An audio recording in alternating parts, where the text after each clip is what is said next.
The legendary comedy trilogy The Naked Gun, 1988 to 1994, delivered some of the most outrageous gags, laugh-out-loud moments, and clever slapstick ever seen on screen. Led by the incomparable Leslie Nielsen, the films became instant cult classics, packed with unforgettable characters and endlessly quotable lines that still make fans laugh decades later. But as the years have passed, some of the incredible actors who brought these hilarious roles to life have sadly passed away. In this heartfelt tribute, we remember their brilliant performances, honor their legacy, and celebrate the timeless humor they gifted to audiences around the world. Leslie Nielsen was born on February 11, 1926, in Regina, Saskatchewan, and stepped into the role of Lieutenant Frank Drebin in The Naked Gun, 1988, when he was 62. On screen, Drebin is the lovable, oblivious lawman whose deadpan sincerity turns every pratfall into an act of comic nobility. That image, the straight face delivering the absurd line, became Nielsen's late-life signature, but behind the rubber-nosed detective lay a far more complicated human portrait, a classically trained dramatic actor who reinvented himself as a master of parody, a man who carried the scars of a difficult childhood and the practical burdens of physical impairment. He grew up in a household shadowed by an abusive father and moved frequently across Canada. After graduating high school, he joined the Royal Canadian Air Force despite significant hearing loss, a condition he managed with hearing aids for most of his life. Those early years taught him to observe, survive, and cultivate the kind of stoic timing that later fed his comic precision. Major life shocks, the need to switch from dramatic lead to TV journeyman, long stretches working in radio and theater, and the chronic irritation of hearing loss, shaped a work ethic that preferred steady craft over celebrity chases. When Airplane and then The Naked Gun turned him into a global parody star, Nielsen leaned into the absurd and made a second act of his career, even as he quietly managed health limits, knee osteoarthritis, ongoing hearing impairment, and a private life marked by multiple marriages and family responsibilities. He was pragmatic about fame's financial rewards but notoriously private about exact holdings. Public estimates of his estate at death vary, with several outlets reporting figures in the low to mid-tens of millions while others place him lower. The precise tally is mixed in public records. Nielsen died on November 28, 2010 at 84, from complications of pneumonia, leaving behind a vast body of work, 100-plus films, hundreds of TV appearances, a reputation for reinvention, and a comedic template, the straight-faced absurdist, that television and film still echo. Ricardo Montalban was born on November 25, 1920, in Mexico City and appeared as the elegant villain Vincent Ludwig in The Naked Gun, 1988. At age 68, on screen he radiated old-world charm and serpentine menace, the sort of cultivated antagonist whose sophistication makes his cruelty feel colder. Off-camera, Montalban's life reads like a study in persistence and quiet pain. The son of Spanish immigrants raised in Mexico, he carried the cultural duality of Latin roots and Hollywood's problematic typecasting, and he was born with an arteriovenous malformation in his spine that would haunt him for decades. A youthful riding accident on the set of Across the Wide Missouri in 1951 aggravated his spinal condition. By 1993 he endured an arduous 9.5-hour spinal surgery that left him with lasting impairments and chronic pain, yet he continued to work, lecture, and champion causes. His professional arc was punctuated by hard-won advocacy. Tired of stereotyped roles, he founded the Nosotros Foundation to promote Latinx representation in Hollywood and used his clout to push for fairer portrayals and industry opportunities. Personal scandals were scarce, but the legal and professional tiffs, including a 1997 suit over Fantasy Island profits that settled out of court, exposed the financial and creative injustices he faced even after decades of success. Montalban's response to physical and institutional blows was to keep performing. He turned pain into stoic will, taking voice work, character parts, and even appearing in the Spy Kids films to remain active and visible. At his death on January 14, 2009 at 88, from complications of heart failure, obituaries and industry outlets noted a career-long commitment to craft and community. Publicly reported valuations of his estate vary, commonly cited around $10 million. But the immaterial legacy he left, a push for Latino recognition, the Nosotros Awards, and a body of work stretching 7 decades, outweighs ledger lines. His story is both triumphant and taxing, brilliance caught between cultural barriers and a body that refused to cooperate.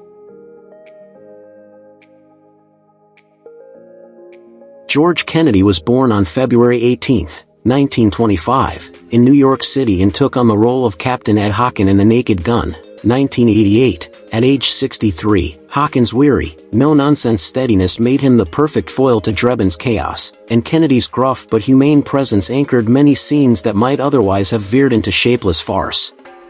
Kennedy's origin story is rugged and distinctly American. Raised in a show business household, his father died when he was 4, and he enlisted in the United States Army in 1943, serving in infantry under General Patton, fighting at the Battle of the Bulge and earning 2 Bronze Stars, wartime experience that carved into him a hard-edged discipline and a gravitas he carried into roles for decades.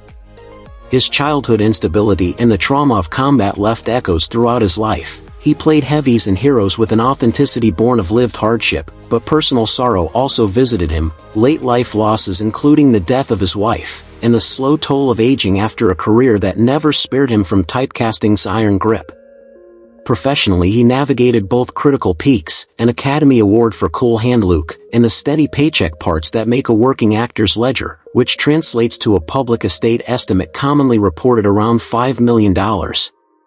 Kennedy endured the typical performer's oscillation between acclaim and obscurity, and when illness and final bereavements came, he retreated from public life with the same tenacity he'd shown at war, quiet, stoic, and undemonstrative. He died on February 28, 2016, of heart disease at 91, leaving behind not only film credits but a legacy of resilience, a working-class actor whose on-screen bluntness belied a life shaped by loss, valor, and an unglamorous, persistent craft. O.J. Simpson, born on July 9, 1947, in San Francisco, California, was 41 when he first donned the role of Detective Nordberg in the Naked Gun series starting in 1988. Nordberg was the clumsy, often hapless cop whose physical comedy and repeated injuries provided a consistent source of slapstick humor amidst the film's outrageous antics. Yet beneath this light-hearted persona lay a far more complex and turbulent life that blurred the lines between celebrity and infamy. Simpson's early years were marked by a rise from humble beginnings. Growing up in an African-American family during the Civil Rights era, he excelled athletically and academically, becoming a star running back at the University of Southern California before his legendary professional football career. His Heisman Trophy win and subsequent induction into the NFL Hall of Fame established him as one of America's most celebrated athletes. Transitioning into acting and broadcasting, Simpson seemed poised for a lifetime of public admiration. However, his personal life unraveled dramatically in the 1990s with the brutal murders of his ex-wife Nicole Brown Simpson and her friend Ron Goldman. The ensuing 1995 criminal trial captivated the world, mixing race, celebrity, and justice into a media frenzy. Though acquitted in criminal court, Simpson was found liable in a civil trial, casting a long shadow over his public image. Further tragedy struck with the accidental drowning of his daughter Erin in 1996, deepening his personal anguish. His legal troubles continued with a 2008 conviction for armed robbery, leading to 9 years in prison and a further fall from grace. Throughout this turbulent timeline, Simpson's net worth dwindled to an estimated $3 million by the time of his death on April 10, 2024 at 76, largely sustained by residual pensions and limited appearances. His life story reads like a cautionary tale of fame's double-edged sword, a man who once inspired millions as an athlete and entertainer, whose legacy became forever entwined with scandal, loss, and public downfall, revealing the fragility beneath a carefully crafted public persona.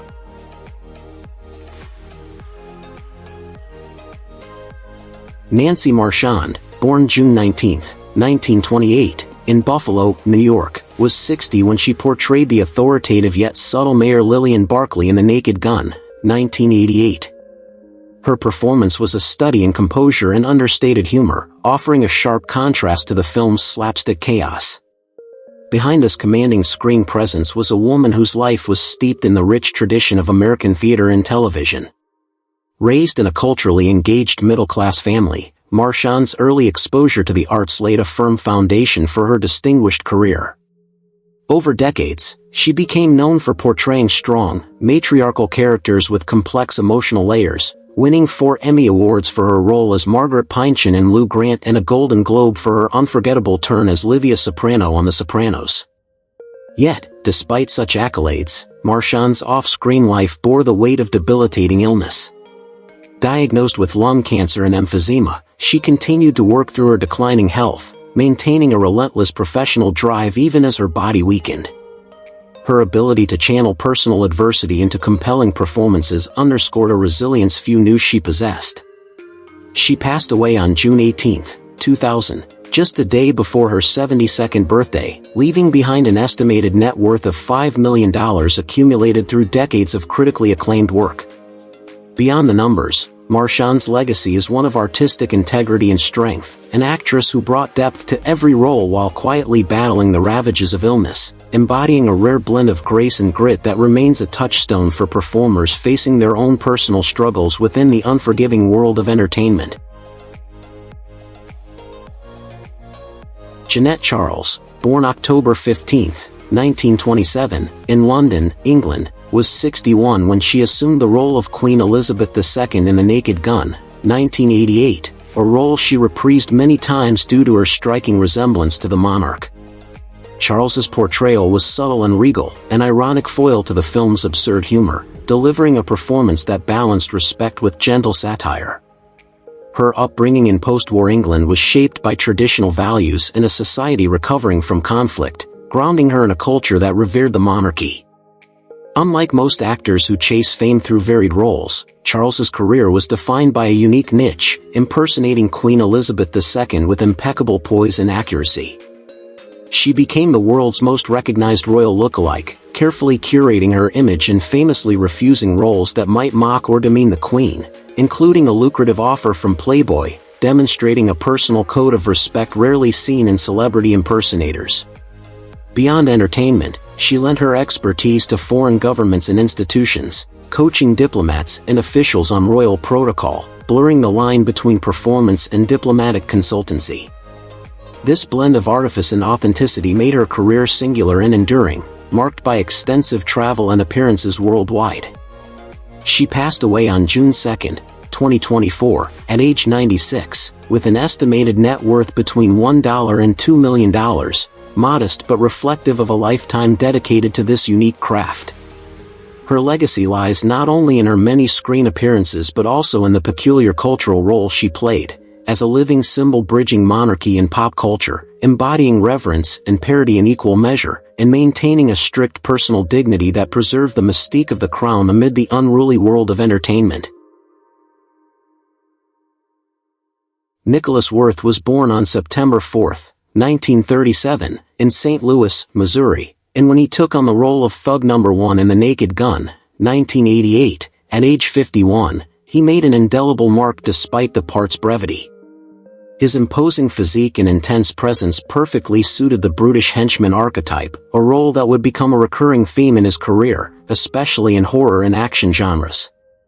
Yet Worth's life beyond this tough guy image tells a far more nuanced story. Raised in a working-class environment, Worth faced the kind of Midwestern grit that forged his steely demeanor but also shaped his character with humility and discipline. In stark contrast to his intimidating roles, Worth was a born-again Christian who valued spirituality deeply, which guided him through the darker corridors of Hollywood. A dedicated amateur powerlifter, he channeled much of his energy into physical fitness, maintaining a commanding presence both on and off stage. He also nurtured a passion for theater, where he could explore a broader range of characters, revealing a talent often overshadowed by his typecast villain roles. His kindness and humility won him respect among colleagues, who often spoke of the contrast between his off-screen gentle nature and his on-screen menace. His acting career, though never leading to major stardom, was steady and respectable, spanning decades of cult films and genre favorites that cemented his status as a memorable character actor. When he died from heart failure on May 7, 2007, at age 69, his net worth was estimated at around $500,000, modest but indicative of a life dedicated to craft over celebrity. Nicholas Worth's legacy lives on as a compelling example of an actor who transcended the villainous stereotypes he portrayed, leaving behind stories of faith, resilience, and unexpected gentleness behind a fearsome facade. Lawrence Tierney's life and career read like a dark noir thriller, filled with violence, volatility, and moments of reluctant redemption. Born March 15, 1919, in New York City, Tierney was 69 when he appeared as the angel manager in The Naked Gun, 1988, a small but potent role that infused the film's comedic chaos with his signature tough guy grit. His upbringing in a tough working-class family during the Great Depression forged a man hardened by hardship and accustomed to fighting for survival, a background that shaped his raw, unpolished screen persona. Tierney's off-screen life was famously turbulent. Arrested over a dozen times for drunken brawls and erratic behavior, he cultivated a reputation for being one of Hollywood's most unpredictable and volatile actors. This personal chaos often threatened his career, alienating directors and co-stars, but it also became inseparable from his screen identity, typecasting him as gangsters and antiheroes in film noir classics and cult favorites. Despite this, he experienced a late career renaissance with notable performances in Reservoir Dogs and a memorable guest appearance in Seinfeld, showing a renewed commitment to acting in his later years. His battles with alcoholism and personal demons were well documented, revealing a man struggling to reconcile his talent with self-destructive tendencies. Tierney died on February 26, 2002, at age 82, leaving behind a net worth estimated at $1 to $2 million, reflecting decades of work that, while marked by controversy, demonstrated undeniable skill and screen presence. His story remains a cautionary tale about the fine line between genius and self-destruction in Hollywood, the kind of raw, uncompromising talent that fascinated as much as it alarmed, and a legacy that still intrigues cinephiles hungry for tales behind the silver screen.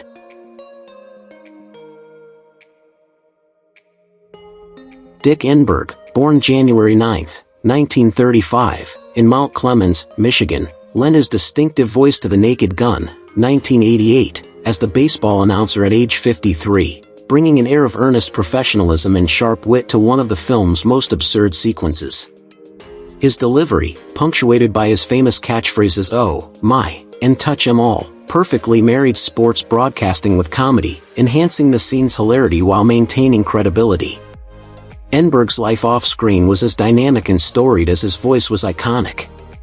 Coming from a modest Midwestern upbringing, he rose through the ranks of sports media to become one of the most respected sportscasters in American history.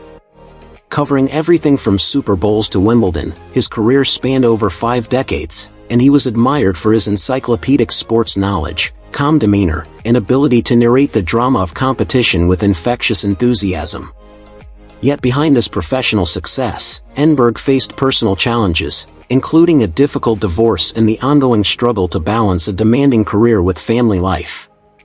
Despite these pressures, he maintained a reputation for warmth, intelligence, and dedication, mentoring many young broadcasters and setting a gold standard for sports commentary.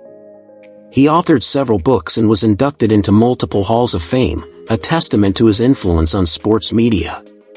When Enberg died from a heart attack on December 21, 2017, at age 82, his net worth was estimated at $16 million, reflecting both his financial success and lasting cultural impact.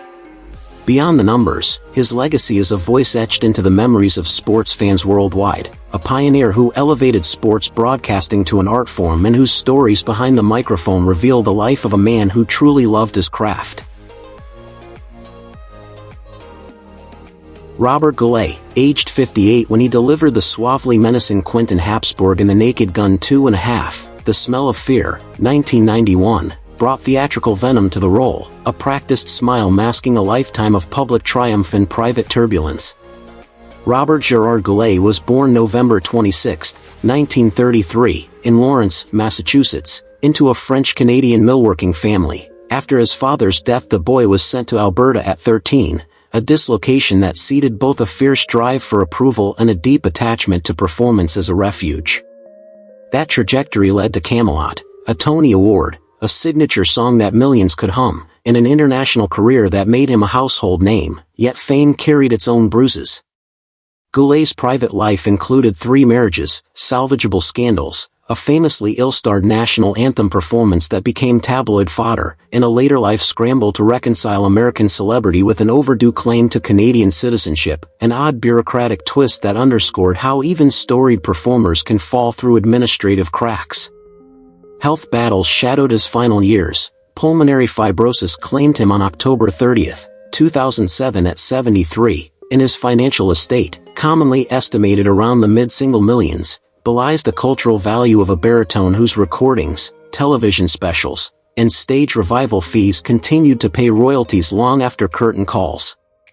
What few remember now are the grit and hustle behind the velvet voice, the child who worked odd jobs, the immigrant-descended man who learned radio announcing in Edmonton, the performer who could swing between musical tenderness and biting satire.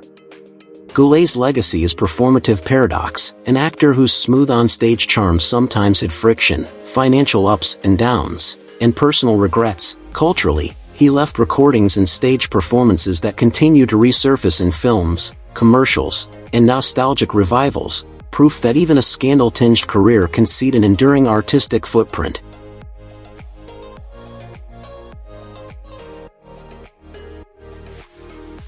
Tim Macarver, aged 47 when he popped up as the deadpan baseball announcer in The Naked Gun, 1988, appears on screen as the calm, professional voice trying to impose sense onto absurdity, a perfect foil to the film's slapstick mayhem. That composed exterior masks a life far more tempestuous and textured than a short cameo would suggest. Born James Timothy Macarver on October 16, 1941, in Memphis, Tennessee, he grew up the 4th of 5 children in a household led by a police lieutenant father and learned discipline on segregated Southern playing fields, an upbringing that forged a combative work ethic and an appetite for attention to detail that later defined both his catching and his commentary. Macarver's career swung between triumph and controversy, a 2-time World Series champion and later an Emmy-winning broadcaster who called 23 World Series and 20 All-Star games. He was as celebrated for forensic game analysis as he was reviled at times for blunt, old-school pronouncements, most famously the on-air spat that ended with Deion Sanders dumping buckets of ice water on him after Macarver criticized Sanders for split loyalties during the 1992 postseason, a moment that revealed how thin the line can be between columnist and target. Behind the public persona were quieter ruptures, the mental toll of living in the public eye, the pressure of translating a prized playing career into a media identity, and the very human compromises, privacy traded for punditry, friendships strained by bluntness. Macarver's later years saw both honors, including the Ford C. Frick Award, and health struggles. He died of heart failure on February 16, 2023 at 81, in Memphis, leaving an estate and cultural footprint tied more to a lifetime of American baseball than to his fleeting film cameo. His estimated net worth reflects decades of earned broadcast contracts and brand value, and his legacy is a complicated American sports manufactured myth, brilliant, opinionated, and unafraid to be polarizing. Richard Griffiths, aged 44 when he played the double-minded Dr. Albert S. Mannheimer/Earl Hacker in The Naked Gun 2.5, 1991, turned what could have been a one-note comic bit into a study of bewildered dignity, his awkwardness on screen always hinting at a deeper reservoir of lived hardship and craft. Born Richard Thomas Griffiths on July 31, 1947, in Thornaby-on-Tees, England, to parents who worked in tough, blue-collar jobs and who were both deaf, Griffiths grew up translating silence into action. He learned British Sign Language early and endured a childhood medical regimen, radiation to his pituitary at age 8, that stunted growth and left a lifetime struggle with weight and health. Those early adversities fed his art, the sharp, at times acerbic comic timing that made him unforgettable and with Nail and I and the heartbreaking humanity that earned him a Tony for The History Boys. But his life was also punctuated by private sorrow and public misunderstandings, strained family dynamics, physical health battles culminating in complications after heart surgery that led to his death on March 28, 2013 at 65, and occasional frank interviews in which he revealed the emotional labor underpinning a career of serviceable, scene-stealing roles. Professionally, Griffiths ascended from regional theater to national treasure, his modest estate, commonly estimated in the low millions, a poor index of the cultural capital he bequeathed, indelible characters, a generation of theater actors he mentored, and a reputation for turning vulnerability into power on stage and screen. The stories less told are the quiet compensations, his offstage kindness, his refusal to be bitter about early poverty, and his loyalty to repertory theater, which together compose a legacy less about tabloid drama and more about a craftsman who converted hardship into luminous performance. Jacqueline Brooks, born July 24, 1930, in Montclair, New Jersey, delivered a commanding yet understated performance as Commissioner Brumford in The Naked Gun 2.5, The Smell of Fear, 1991, a role that perfectly showcased her ability to inject gravitas into comedic chaos at age 61. Though her screen time was brief, her portrayal of the stern, no-nonsense authority figure who serves as a foil to the film's absurd antics was a masterclass in restrained power, reflecting her decades of classical training, including a prestigious Fulbright scholarship to the Royal Academy of Dramatic Art, RADA, in London. Brooks was born into a middle-class family during the Great Depression, a period that profoundly shaped her worldview and imbued her with a tenacity that would sustain her throughout her artistic career. Growing up in a time when opportunities for women in the arts were limited, she carved out her own path by embracing the stage and classical theater, particularly Shakespeare, becoming a beloved figure in the New York theater scene. Off-screen, she was deeply committed to education, teaching acting at Circle and the Square Theater School and being a lifelong member of the Actors Studio, where she nurtured generations of actors with her unwavering dedication and insightful guidance. Despite a career that never sought the limelight, she faced the quiet struggles common to many character actors, balancing the pursuit of challenging roles with the realities of financial instability and the emotional toll of repeated rejection. Her personal life was marked by privacy and dignity, avoiding the scandals that plagued many of her contemporaries, but she endured the loneliness that often accompanies a life dedicated to art.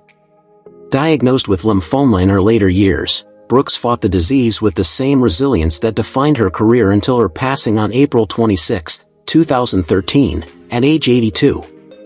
Her net worth, estimated between $1 and $2 million, modest by Hollywood standards, belies the profound impact she had on the acting community through her teaching and stage work. Anthony James, born July 22, 1942, in Myrtle Beach, South Carolina, carved out a distinctive niche in Hollywood as the menacing Hector Savage in The Naked Gun 2.5, The Smell of Fear, 1991, a role that amplified the film's satire with his chillingly intense and sinister presence. At 49 during the film's release, James was the embodiment of the quintessential villain, whose cold stare and unnerving calmness masked a dangerous unpredictability, making him unforgettable despite his often supporting roles. Raised in the segregated South during a time of racial and social upheaval, James' early life was tinged with hardship and introspection. The turbulent environment fostered in him a quiet resilience and a rich inner world that would later find expression in his work as a poet and painter. While the public saw his often cold and frightening on-screen persona, those close to him knew a gentle and thoughtful man deeply committed to his artistic passions beyond acting. His career, spanning decades of memorable performances primarily in westerns and cult classics, often saw him typecast as the villain, a reality he grappled with, yearning to express a broader range of his talents. By the early 1990s, James stepped away from the limelight to focus on his other artistic endeavors, including publishing books of poetry and showcasing his paintings, seeking solace and fulfillment in these quieter pursuits. His personal battles intensified when he was diagnosed with cancer, a fight he faced with the same stoic determination that marked his life, eventually succumbing on May 26, 2020, at age 77. His estimated net worth of $1 to $2 million reflects a career built not on blockbuster fame but on a steady, if understated, presence that left an indelible mark on genre cinema.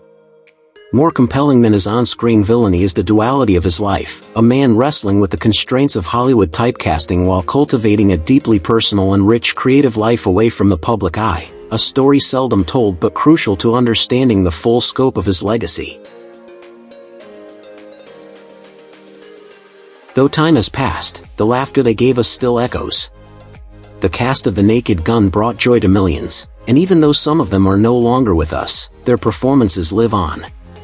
As we remember those we've lost, we also celebrate the legacy they left behind, one that continues to entertain and connect generations. Thank you for joining us in honoring these unforgettable stars. Don't forget to like, share, and subscribe for more tributes to the legends of television history.